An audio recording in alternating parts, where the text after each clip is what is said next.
Dragnet. Ladies and gentlemen, the story you are about to hear is true.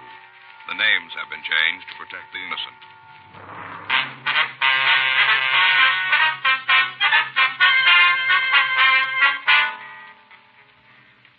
You're a detective sergeant.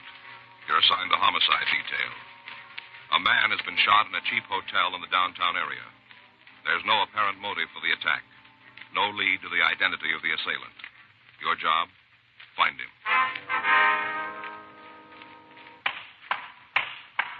It was Tuesday, January 11th. It was cold in Los Angeles. We were working the day watch out of homicide detail. My partner's Frank Smith. The boss is Captain Lorman. My name's Friday. I was on my way into the office, and it was 5:26 a.m. when I got to room 42. Homicide. Yeah. We just got the call, Skipper. Mm-hmm. Oh, he's on the way in. That's right. Oh, wait a minute. Yeah, here he is now. Uh-huh. No, I haven't called him yet. Well, I didn't say anything. Okay, we'll keep in touch with him. Right. Bye. What do you got, anything? Yeah, shooting over on 5th. As soon as I check the crime lab, we can roll on it. Who's the victim? Guy named Arthur McNeil. WMA, 62 years. Did you say anything? No, he ran out. Huh?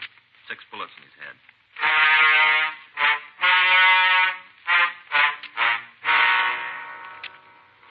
The Garnett Hotel was located on 5th Street between Turner and Banning. It was an old, run-down building. A wooden sign over the entrance advertised rooms, 75 cents per night. Weekly rates available. Frank and I climbed one flight of wooden stairs that led to the lobby. By the time we'd gotten there, 2 black and white cars had arrived, and the uniformed officers were attempting to restore some sort of order in the place. We talked with them briefly, and then we met Mr. Ted Brendel, the night clerk who'd placed the original call. I know what's going on, I tell you. No reason for me to try to hide nothing. I ain't mixed up in it. We didn't say you were. What? I say we didn't say you were involved. We just want to find out what happened here. Oh, come on in the office. Can't hear a word you're saying. Come on. Come on, talk in the office. Now then, fella can hear yourself talk. Sit down. Thank you. Just throw the clothes on the floor, toss them down, and take a seat. Yes, sir. Yes, sir. Now about the shooting. I was just finishing up, and all of a sudden I hear these noises, you know, like pow, pow. Loud, sharp. Yeah. Wasn't sure what they was at first. A lot of noise around here all the time. People falling out of bed, bottles breaking, stuff like that. Mm-hmm. It was loud enough, though. I figured I ought to take a look, so I went upstairs. Yeah. A couple other people were out in the halls trying to find out what the hullabaloo was all about. Wasn't anything to let anybody know. Yes, sir. Then I come to Mr. McNeil's room, 319 on the left. Mm-hmm. Door was open, wide. I looked in. There he was. McNeil? Yes, sir, laying right on the floor. Just kind of sprawled around like it just dropped there. Yeah. I called to him. He yelled. Light wasn't on the room. Couldn't see too good. Didn't know right off. Then I went in. Yes, sir. Dead. Mm-hmm. Called the cops. Told them it was a killing. Said for him to come right then. Did you go in the room at all? Well, just to look at Mr. McNeil. As soon as I saw what happened, I turned around, run to the phone, called the cops. What can you tell us about this, McNeil? Oh, not much to say. Quiet. Didn't cause no trouble. Didn't drink. Paid his rent on time. Mm-hmm. Do you have any relatives in town that you know of? Didn't hear him say nothing. Is there anything else you might tell us about it? No, nothing right off. All right, thank you. You going up to see the room now? That's right. Sure don't make much sense. What's that? Why anybody do it? Plain little guy. Nothing about him make him stand out, take any notice. Mm-hmm. Mind his own business. Got along with all the guests. Wasn't anybody paid any attention to him. You got it wrong. What? Somebody did.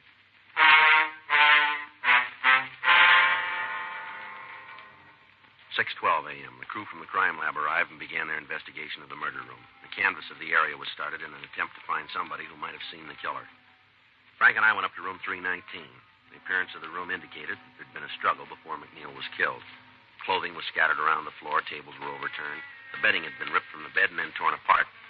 Pictures had been removed from the wall. Books were scattered all around the place. The drawers from the small desk in the bureau had been ransacked. Papers had been thrown around.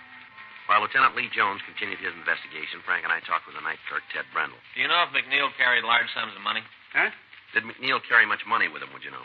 Don't know as I can answer that. He never did flash any of it around.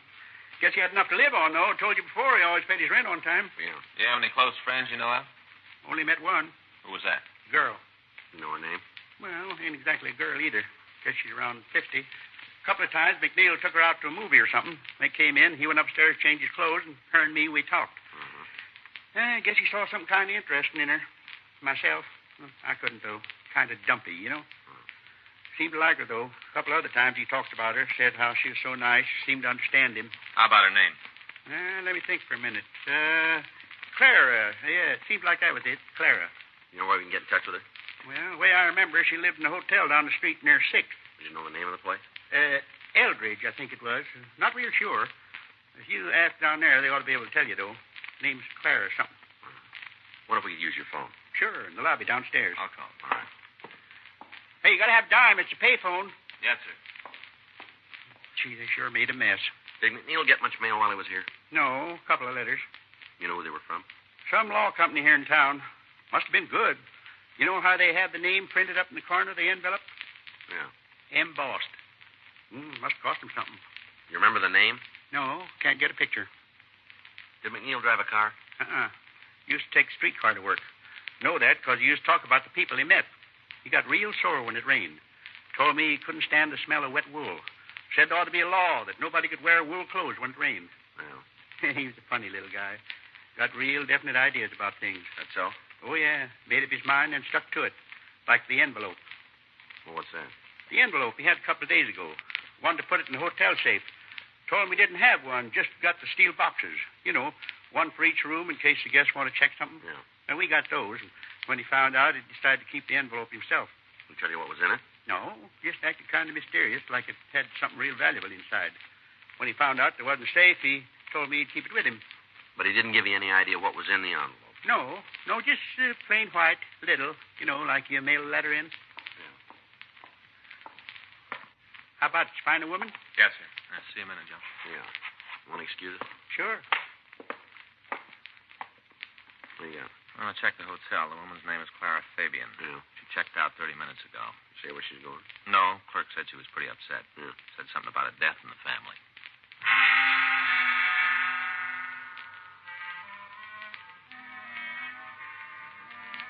Frank and I went over to the Eldridge Hotel. We talked to the manager, and he told us that the Fabian woman had left hurriedly. We checked her room, but we found nothing to indicate where she might have gone. We called the office and had the name run through R&I. We found she had a record listing several drunk arrests and 2 convictions on bunco charges. Her picture was pulled and shown to Ted Brendel. He identified her as McNeil's friend. From her package, we obtained the name of a sister living in the Los Angeles area. 7:21 a.m., Frank and I drove out to talk to her. At first, she refused to tell us anything, but after questioning, she admitted that she'd heard from Clara Fabian that morning. She'd called to say that she was checking into a hotel on South Spring Street. When we got to the place, the desk clerk told us we'd find her in the coffee shop. I guess that's her. Yeah, it matches the description. Yeah. Clara Fabian? Yeah. What do you want? Police officers would like to talk to you. Oh, nothing to do with no cops. It's my partner, Frank Smith. My name's Friday. I told you, I don't want to talk to you. Go away. Afraid we can't do that. Why? Some kind of law? Don't know what you're after, but I ain't going to help you. My fill of guys like you all the time giving me nothing but trouble. I'm clean. Don't owe nobody nothing. Now leave me alone. You know a man named Arthur McNeil? You're going to get out of here. All right, Miss Fabian. If you don't want to talk here, we'll go downtown. What about McNeil? You know him? Yeah, When'd you see him last? about midnight. Where? We had dinner. Couple of drinks. I drove him home. How well do you know him? He wants to get married. Do you know where he worked? At his own place. Some kind of chemicals. Can you give us the address? What are all the questions about? Something wrong? Police matter. Why don't you tell me what this is about? Questions you're asking. For all I know, I might be saying the wrong Well, thing. if you tell us the truth, you won't be saying the wrong thing. Oh, will I you? got your word on that. What's the matter? Something happened to Arthur? Yeah. What? He had an accident. Where? Down at the chemistry place? No, at his hotel. What'd he do? Fall down the stairs? No. Wouldn't be surprised the way he lushed up last night. Boy, I never saw him so loaded. That's all? Yeah. Couple of drinks and he's on his way to outer space. Only takes 2 or 3. Mm-hmm. He had more than that when I met him. Some kind of a celebration. What for? Hmm? What was he celebrating? Some kind of an invention he was working on. Told me it'd taken him over 5 years, but he did it. Said we'd be on the easy street. Big pictures about the money pouring in. All we could use. Yeah. And that's what caused the fight. Mm-hmm. You see, all the time we've been going together, he's been giving me that line about lots of money. How he was going to make this invention and be a millionaire all the time, talking like that. Yeah. One look at him, and you know it was all in his head, nothing to it. I told him to stop it. Told him 100 times. Didn't do any good. Finally blew up. I couldn't take no more. This was last night, huh? Yeah. We had dinner, and he showed me an envelope. Said it was the invention in it. Big deal. He was going to be rich. Went on and on about it. I tell you, I think he was a little cracked.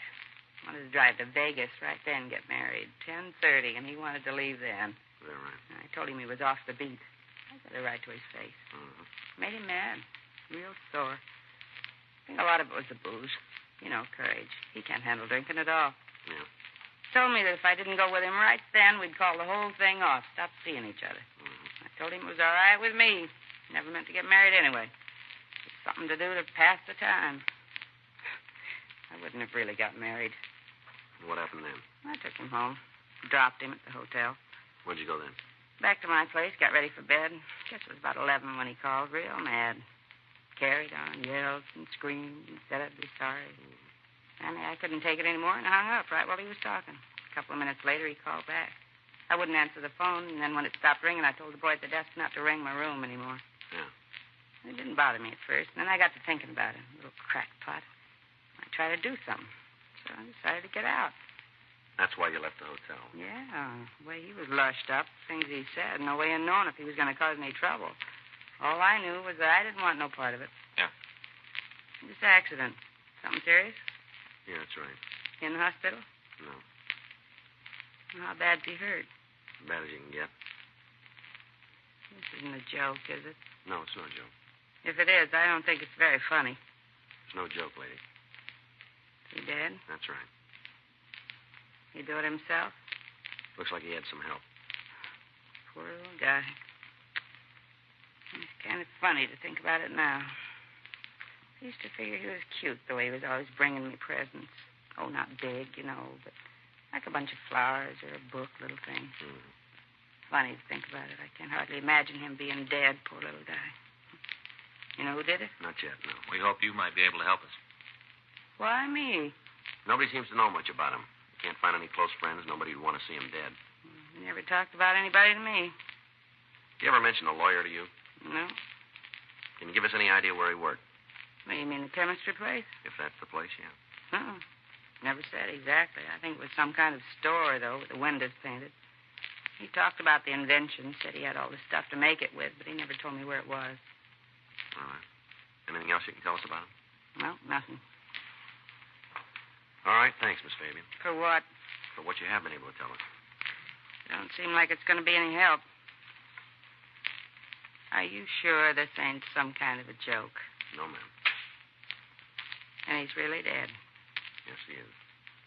Yeah, poor little guy. Well, if you think of anything, we'd appreciate a call. We'll leave you one of our cards. Oh, thanks. I remember something, I'll sure let you know. All right. Can you tell me how it happened? He was shot. Oh, maybe it was an accident. You know, whoever did it didn't mean to. No, that's not likely. Maybe. You've heard where a gun goes off, somebody killed. All the time you read about in the papers. Gun goes off accidentally. No, not 6 times.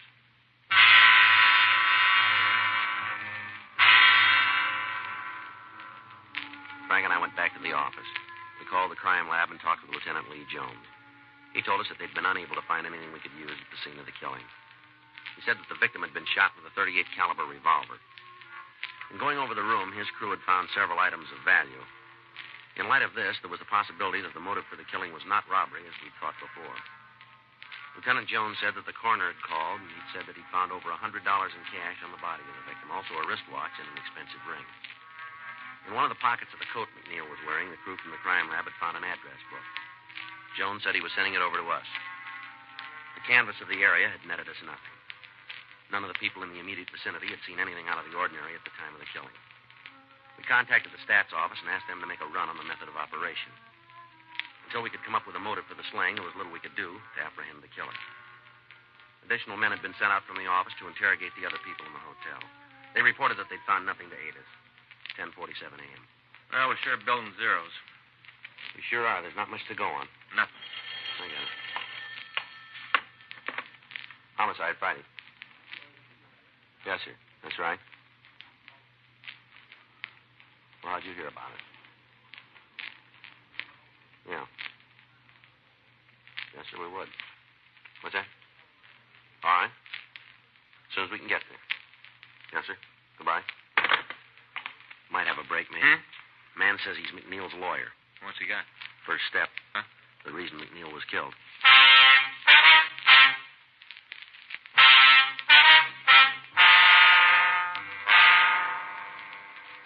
Frank and I left the city hall and drove over to the address I'd been given on the phone. After a few minutes' wait, we were shown into George Casper's office. We identified ourselves, and he asked us to sit down. Terrible thing to have happen. Yes, sir? I heard about it on the car radio this morning while I was coming to work. You're Mr. McNeil's attorney, are you? Yes, have been for over 10 years. On the phone, you said that you knew why he was killed. That's right. I feel a little silly about it now that you're here. All seems pretty melodramatic. Like, tell us about it? It's McNeil's formula. What, sir? For the past 8 years, McNeil's been working on a new type of explosive for commercial use. I see. It's supposed to have a lot of advantages. Easy to carry, minimizes the danger of accidental firing. The way he painted it, it'd answer a lot of problems in building. Mm-hmm. He called me the day before yesterday, said it was finished. He'd completed the final laboratory experiments. Yeah. Went on about how it was going to make a fortune for him. Mm-hmm. Had he talked to anyone about it? I'm not sure, but knowing McNeil, I imagine he did. Why did he say that? Well, these experiments got to be an obsession with him, about the only thing that mattered. A couple of times when we were out someplace, he'd have a few drinks and start talking about the explosive, loud enough for anyone near him to hear it. Mm-hmm. Do you know where he worked? Yes, small place out in the valley. I can give you the address if you want it. Yes, sir, we'd appreciate that. Have you any idea who might have killed him? No, sir, we're working on it. Mm-hmm. Was there anybody he was close to? You mean socially? That or in business? No, can't think of anyone. There was a girl. He spoke several times of marrying her. Sorry, but I can't tell you any more than that. I don't know her name. All right, fine, Mr. Casper. Does he have any relatives here in town? No, he made a will several months ago. Left everything to one of the industrial schools. Not much. Lab equipment, a few books. Mm-hmm. Anything else you can tell us about him? No, I'm afraid not. Most of the time he's pretty quiet. Kept to himself. Once in a while he'd go on a bender, might last a couple of days. When he was on one of those drinking bouts, he'd get in some kind of trouble. Loud talk, something like that. Nothing serious. All right, sir. If you'll give us that address, we won't take up any more of your time. Yes, of course.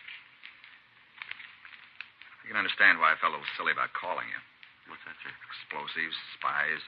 Sounds like something in a movie. Mm-hmm.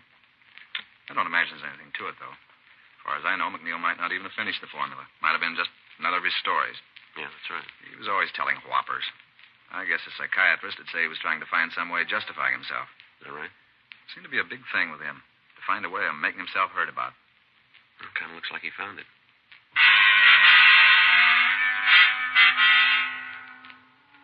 Frank and I went back to the office and met with Captain Lorman. We discussed the possibility of McNeil being killed by somebody who wanted the chemical formula. Because of the potential value of the explosive, federal authorities were notified, and they sent a team of men out to aid in the investigation. The next morning, Wednesday, January 12th, we picked up a list of similar crimes from the stats office. In checking out the victims, we got the same description of the thief from each one of them. They all described him as a white male American, 32 years, 165 pounds. In each case, the thief had followed the victims and attacked them as they entered their homes. The last robbery had taken place 3 weeks before on December 23rd. During the commission of the crime, the victim had been wounded. The bullet had been removed and held at the crime lab as evidence. 8:02 a.m. Frank and I put in a call to Lieutenant Jones. 8:26 a.m. Might be late. Yeah. I get it. Homicide Friday. Kelly. You check him? How about it? Yeah, sure is. Yeah. Now all we got to do is to make it do some good. Right. Thank you, Lee. Bye. What's he got? Well, he checked the bullet from the last robbery against the ones that killed McNeil. Yeah. Same gun. Additional local broadcasts and APBs were gotten out carrying the description of the holdup man. Victims were asked to come to the city hall and recheck the mug books in the hope that they might be able to identify him. A check of McNeil's workshop failed to disclose any evidence that he'd been working on an explosive. A week went by without any new developments. Thursday, January 20th, Frank and I got back to the squad room. Well, sure looked for a while like it was going to go. Yeah, it did. I got it. Homicide Friday. Yeah, Jim. Mm-hmm. When? Might be. Right. Right now. Right. Jim Austin, robbery. They just got back from a call out in Westwood. Yeah. Thief fits our description pretty good. Austin thinks it might be the same guy. They get him? No, something just as good. What do you mean? He dropped the hotel key. Frank and I went over to room 27A, and we met with Sergeant Jim Austin. He gave us the details of the robbery. From the way the hold-up man operated and the description given by the victim, he was the man we were looking for. In getting away from the scene, he dropped a key to a downtown hotel room. We checked the address in the phone book, and then we left the city hall. It was a small place on South 4th Street. We identified ourselves as the manager and told him why we were there. Yes, it's one of our keys. Can you tell us who has the room? Yes, Ralph Otley. What's this Otley look like? Oh, he's a nice young fella, blonde. Guess he's about 30 years old. How long has he been here? You mean regular? That's right. About 5 months. A couple of times before that for a couple of months. He came back, though. Is he in now?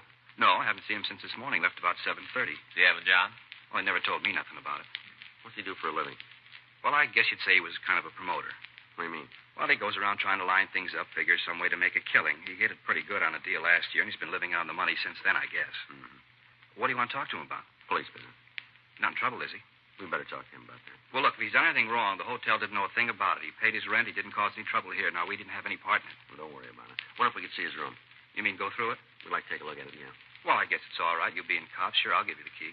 Well, you better come with us. Well, I ain't going to tell him nothing. He comes in while you're upstairs. I won't tell him anything. No, sir, that's not the idea. We'd like you to be in the room when we check it. Oh, well, sure. Okay, let's go. Mm-hmm. You really figure that there's something wrong with this Otley, huh? Well, we're not sure. You know, come to think about it, there could be.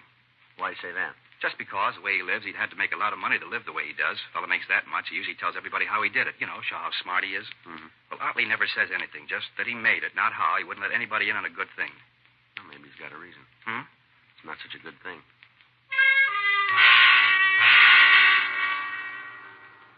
In the company of the manager, Frank and I checked the suspect's room. In one of the bureau drawers, we found a box of shells for a .38 pistol. There were also several items that had been listed as stolen in previous robberies. We returned to the lobby of the hotel, and we waited for Otley to come in. 4:30 p.m., 5:30, 5:45. Joe. Yeah. Hi, Sid. Hello, Mr. Otley. I lost my key someplace. You got another one? Yes, sure I have. Might have left it in the room. I'll check. Sure. Now, let's go. Any calls for me today? No, sir, no calls. Stand still, Otley. Police officers. Hey, what are you doing? Don't turn around. I'll take it. Yeah, .38 revolver. Hey, what's this all about? I haven't done Get anything. your hands back of it. Hold still. You know you got the wrong guy. Keep telling us that. Taking me in for robbery, huh? That's one of them. What do you mean? We're booking you for suspicion of murder. Robbery. That's all you got me for. I'm not going to stand no killing beef. You keep believing that. I will. You're going to tag me with anything more than a 211. No, let's go. Grab him, Frank. Wait a minute. Hold it up, Otley, or I'll shoot.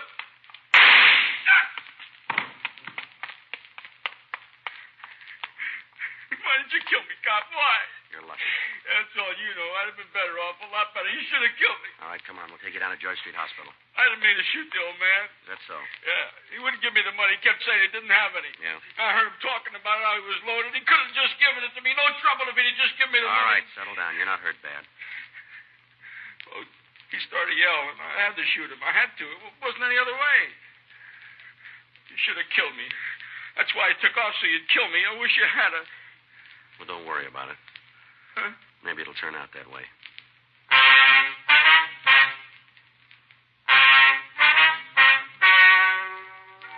The story you've just heard is true. The names were changed to protect the innocent.